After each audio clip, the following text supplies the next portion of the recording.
What's up, guys? Mike Garrick back with more mental toughness, high performance nutrition, and ways to create lean, powerful bodies. I'm here tonight at DC Skills and Fitness with my S3 Shake, and I'm also sporting my Elliott Hulse Strength Camp tee. Tonight, we're going to finish up our 3-part series of deadlifting. So tonight, we're actually going to go through the whole process. We're going to go through the equipment.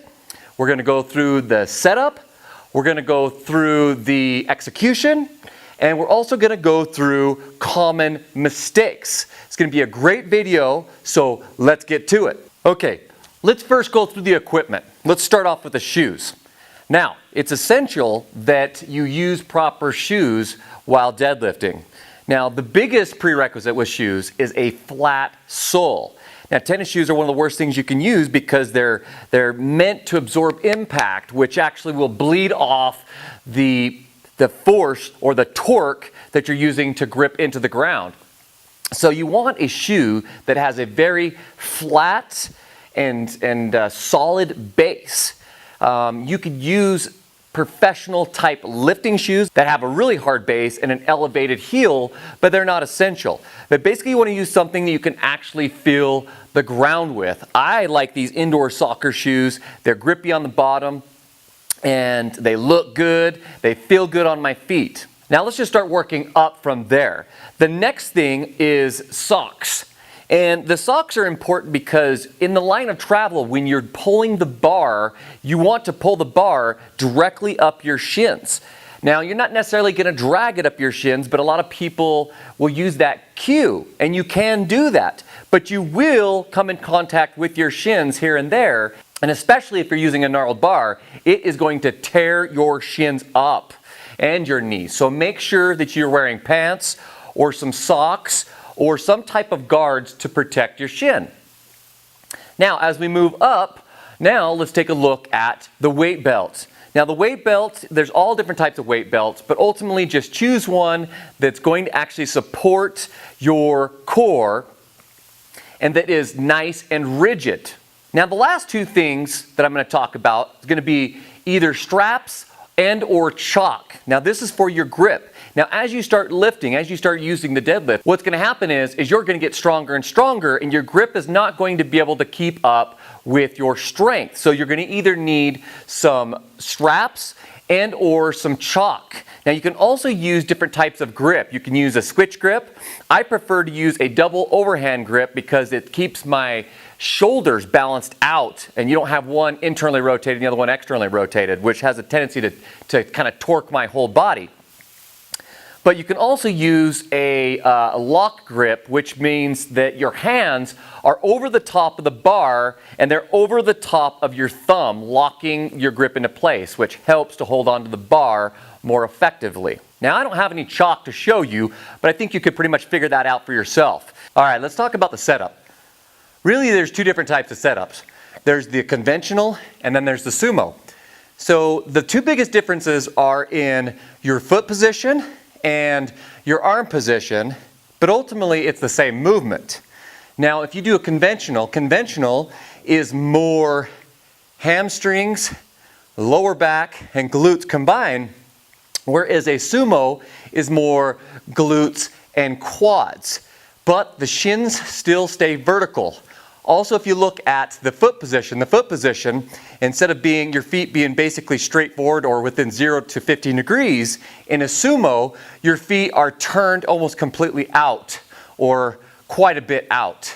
And your arms are straight down on the inside of your legs. But if you look from the side, the path that the bar travels is still straight up and down. Now, the second thing to consider, and really the second part of number one, is to brace. And to brace from the top down, meaning in the standing position, I like to follow Kelly Starrett's bracing sequence. So what I do is my feet are 0 to 15 degrees if I'm doing conventional. It's harder to do this bracing sequence when your feet are turned out because your feet are already turned out, so you're losing that rotational torque. But ultimately, you're trying to screw your feet into the ground, grip your butt, keep your spine in a neutral position, lock your core in, keep your shoulder blades back in place, retracted, right? Not retracted necessarily, but back in that thoracic extension. And your cervical spine in the neutral position. So in this strong position, okay, you want to get in that position before you go to the next step, because this is a very strong position that you want to start out in. Okay, let's talk about the execution now. Ultimately, what's happening is you're hinging at the hips and breaking at the knees at the same time. So hinging and breaking, if that makes sense. Hinging at the hips and then breaking at the knees and going straight down. Now, with that being said, it's extremely important to keep your shins vertical and your spine neutral. So if you remember that, hinge and break, and then keep your shins vertical and your spine neutral. And I'll show you what I mean by that. Also, what you want to do is when you go down to grab the bar, you want to do what's called break the bar. And what this does is this sets your shoulders in a protected position and engages your lats and ties everything together. Let me show you what I mean by that. So if you just look here, if I was going to break the bar in front, what I'm trying to do is I'm trying to externally rotate the bar. Obviously you can't do that because it's still, but what it does is it sets your shoulders back in place. Now, once you're down in position, let's talk about getting the weight off the floor. Now at this point, what you're going to do is you're going to press the weight into the ground. And this is distinct from other movements in that it feels like you're getting up out of a chair. You're trying to push your legs down. Then, once you get to about your knees, what you're going to do is you're going to extend at the hips, right? So you're going to grip your butt and your hips will move forward.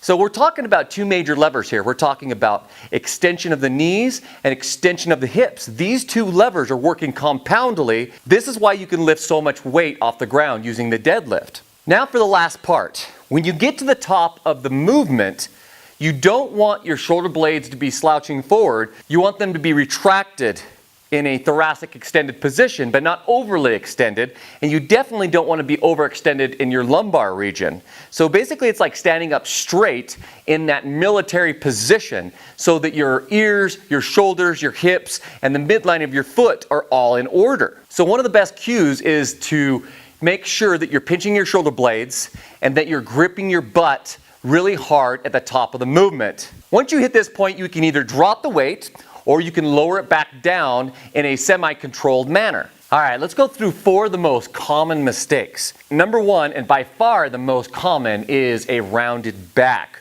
or a back in flexion.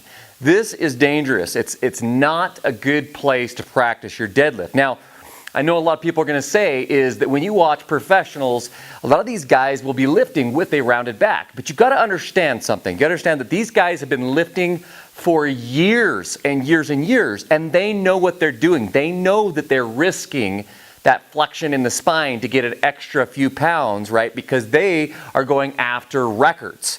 But you and I, we're not necessarily doing this. This is an exercise we want to use to facilitate other strengths. We're not trying to break world records here. We're trying to strengthen our spine and strengthen our hips and strengthen our quads and strengthen all these muscles that deadlifts actually will help with. In the meantime, we want to strengthen our core and tie it in with the upper and lower body. So, how do you remedy this? You need to work on your core strength. And specifically training your body to keep your core, or your spine I should say, in a neutral position and then locked down.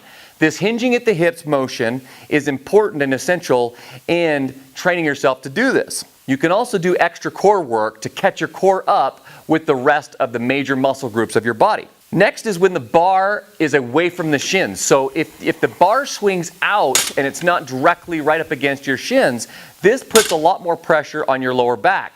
And generally what happens is this starts to look like a Romanian straight-legged deadlift. But even in the Romanians, you should keep the bars or the dumbbells really close to your shins. Because the farther that the bar swings out away from your shins, the more pressure that is placed on your lower back. And you don't want this. You want your lower back, your glutes, and your hams, as opposed to your chain, to share that workload. Next is the hips are either too high or they're too low.